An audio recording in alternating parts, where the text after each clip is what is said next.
So how much do you need to retire? Now I know that the demographic of people watching these videos are between 30 and 45.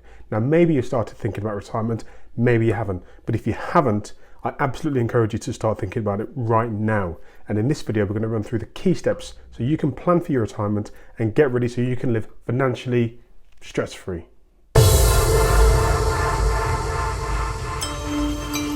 Now, retirement is a significant milestone in anyone's life. In one's life, of your life, we're all going to retire at some point. And planning for it is crucial to ensure a comfortable and financially secure future. Now, what I'm going to outline in this video is a step-by-step plan so you can achieve and plan for financial freedom in retirement for yourself. Step 1. Just determine your retirement goals. Consider your desired lifestyle in retirement and estimate your annual expenses. Now, you've got to factor in potential healthcare costs, inflation and unexpected expenses, and you've got to set a target for retirement age and then calculate the amount of savings needed to support your desired lifestyle. Now, what the hell does all that mean?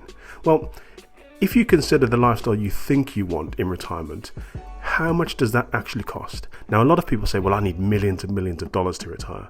Well, do you? I mean, you can live the perceived millionaire lifestyle with less than $1 million, but that's down to you. Do you need to have Lamborghinis and Ferraris in your retirement, or do you need to have great health? That's completely up to you, but just factor in these costs.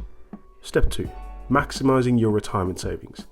Now, you've got to take advantage of your employer-sponsored retirement plans like your 401k or 403b throughout your working life. These are your working years. These are the essential years where you're fit and healthy enough to go out and earn a crust.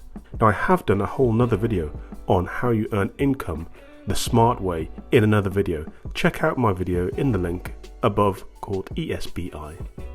I definitely recommend that if you are going to have a typical pension, and I have to say, full disclosure, I am not a fan of pensions, and again, I've got another video on that, on why that is. But if you are insistent on having a pension, make sure you contribute enough to receive any employer match, because this is essentially free money towards your retirement.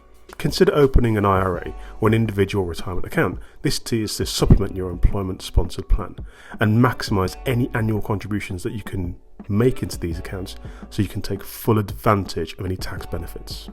Diversifying your investments. Again, to be honest, this is conventional thinking. I actually think investing what works and keep doing it over and over again. But conventional thinking is you invest in a mix of stocks, bonds and other assets that spread the risk equally and potentially increases those returns. Now, you can do this the easy way or the hard way. The hard way is stock picking yourself. You probably won't be very good at it. You'll be picking these stocks with emotion rather than pure analysis. And like I say, you'll be emotionally tied to that decision. Whereas a fund manager, whilst they'll take fees off you, they'll be emotionally detached and they'll be enjoying the fees that you're paying them.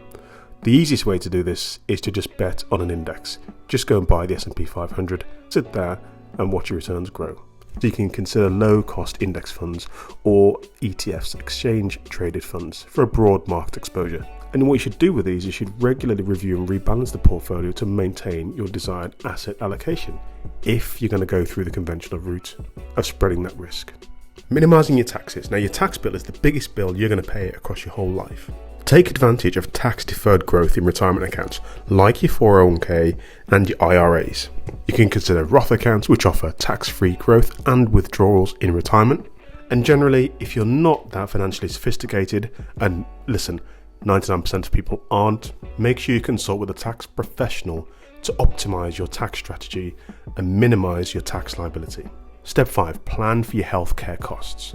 You've got to research Medicare and understand the different parts, A, B, C and D, and their coverage. You might want to consider purchasing supplemental insurance to cover additional healthcare expenses if you've got, known family issues, and also factor in the potential long-term costs and explore insurance options or saving strategies. Create a withdrawal strategy. Now, you've got to determine a safe withdrawal rate to ensure that your savings last throughout retirement. You don't want to save up this pot of money and then withdraw and spend at a rate that leaves you completely broke by the time you reach your 80th, and then all of a sudden you've got no money left. Converse to that, you also don't want to die leaving a large pot of money outstanding, because that, for me, is equally sinful.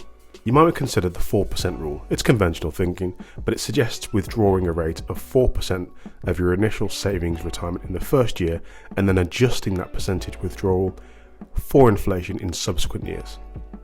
In any case, whatever you do, make sure you regularly review and adjust your withdrawal strategy as needed. And don't forget, reconsider consulting with that finance professional as you're doing this. A plan for Social Security.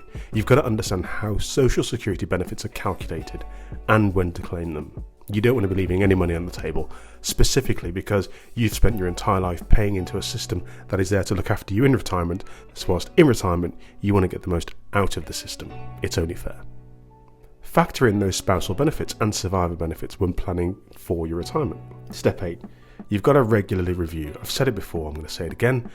Review, and adjust the plan to suit. You've got to review your plan at least annually and make adjustments as needed.